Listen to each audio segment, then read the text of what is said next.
சங்கத்து மூலமாக என்னென்ன பண்ண போகிறீங்க? இந்த மாதிரி ஒரு என் பேர் நடராஜன், தமிழ்நாடு மனித உரிமை தொழிற்சங்கத்திலிருந்து என் நிறுவனத்தில் நம்ம இயக்கம் வந்து தமிழ்நாடு அரசு போக்குவரத்து துறை 8 கோட்டங்கள் இருக்குது. 8 கோட்டத்துலேயும் எல்லா துறையிலும் நம்ம அமைப்பில் செயல்படுறது.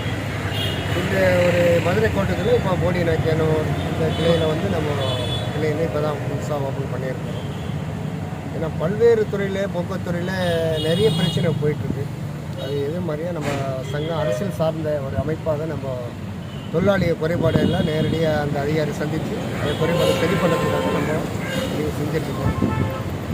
எல்லா பணிமனையிலேருந்து ஆளுங்கட்சி சார்ந்தவர்களுடைய அராஜகம், பணி செய்யாமல் சக தொழிலாளிகளுடைய அராஜகம் பண்ணிட்டு ஒரு வண்டிக்கு போஸ்டிங்கு 5000 10,000 வாங்கிட்டு இந்த மாதிரி ஒரு நிறைய எல்லா பிரான்ச்சு தமிழ்நாடு ஃபுல்லாக இந்த மாதிரி நடந்துட்டு. ஏன்னா இந்த ஆட்சின்னு இல்லை, இதுக்கு முந்தின ஆட்சியிலும் சரி இதே தான் நடந்துருக்கு.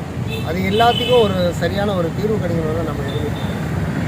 நீங்கள் பார்த்தீங்கன்னா நீங்கள் இப்போ மதுரை கோட்டத்தில் நேற்று கூட ஒரு விபத்து நடந்துருக்கு.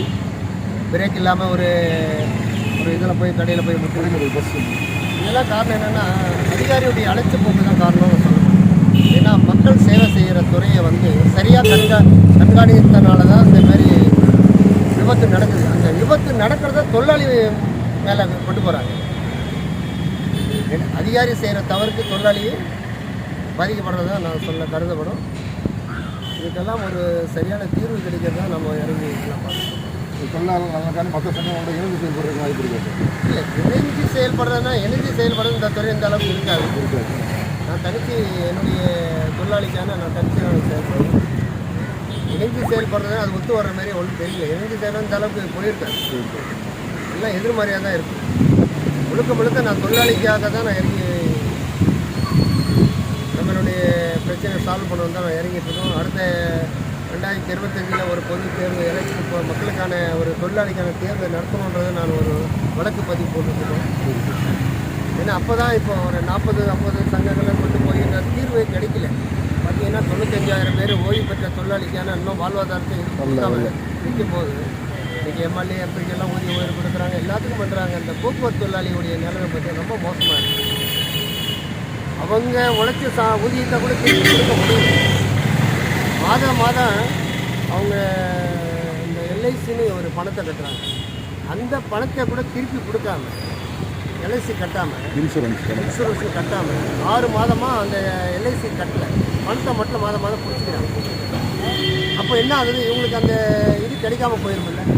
அது ஒரு தொழிலாளி கேட்குறாங்க, ஏன் என் பணத்தை வந்து பிடிச்சிக்கிறீங்க, எனக்கு வந்து நீங்கள் ஏன் கட்டலன்னு கேட்டால் அவரை சூசல் பண்ணுறாங்க. ரொம்ப அராஜகமாக இருக்குது. ஏன்னா சொந்த பணத்தை எடுத்துன்னு போய் எல்ஐசி பிடிச்ச பணத்துக்கு எனக்கு கணக்கூடியான்னு கேட்டாங்க அவரை சூசல் பண்ணுறது. நாங்கள் இப்போ சென்னையில் ஒருத்தர் அப்படி தான் பண்ணியிருக்காங்க. இந்த மாதிரி நிறைய பிரச்சனைகள்லாம் நான் அதை சவாலாக எடுத்து செய்யணும்னு நான் வந்திருக்கேன். தொழிலாளி உரிமையை மீட்டெடுக்க தான் நம்ம எடுக்கணும். எல்லா தொழிலாளியும் அரசுரிமை ஆக்கணும் போது. அப்போ தான் அவங்க உரிமையோடு வாழ முடியும். இந்த மாதிரி அவங்களுடைய நிலைமையில் வச்சுக்கும் போது அவங்களுக்கு ஓய்வு பெற்ற பிறகு அவங்களுடைய பண பலம் வாங்க முடியாமல் ஒரு சூழ்நிலை நடக்குது. அதுக்காக தான் நான் இறங்கி போராடி கண்டிப்பாக நாங்கள் வருவோம். தொழிலாளி பாதுகாப்புன்றது என் நம்பிக்கை 100%. Okay sir, thank you sir.